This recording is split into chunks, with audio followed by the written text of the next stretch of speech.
নমস্কার বন্ধুরা, চলে এসেছি আজকে আমি আমার নতুন ব্লগ ভিডিও নিয়ে। আজকে ব্লগ ভিডিওতে রয়েছে পেয়ারা গাছের পরিচর্যা। বন্ধুরা, আজকে আপনারা যে পেয়ারা গাছটা দেখতে পাচ্ছেন এটি হচ্ছে থাই ভ্যারাইটির একটি মিষ্টি পেয়ারা। দেখতেই পাচ্ছেন ছাদ বাগানে এই পেয়ারা গাছটি প্রচুর পরিমাণে পেয়ারা হয়। ছোট্ট একটি টব, এই পেয়ারা গাছটিতে কত পরিমাণে পেয়ারা ধরেছে। তো আপনারাও আপনাদের ছাদ বাগানে এই পেয়ারা গাছটি করতে পারেন, প্রচুর ফলন ভালো হবে।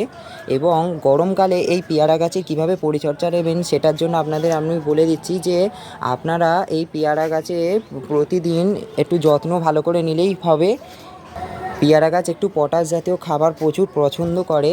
তো প্রাকৃতিক উপায়ে আপনারা পটাশ জাতীয় খাবার দিতে গেলে এই পেয়ারা গাছে কী করবেন, কলার খোসা পচিয়ে সেই জল দেবেন এবং গোবর সার দিতে পারেন, সেটাও পেয়ারা গাছের পক্ষে খুবই ভালো। ও মাঝে মধ্যে একবার করে সর্ষে খোল পচা জল দিতে পারেন, তাতে পেয়ারা গাছ প্রচুর ভালো হয়।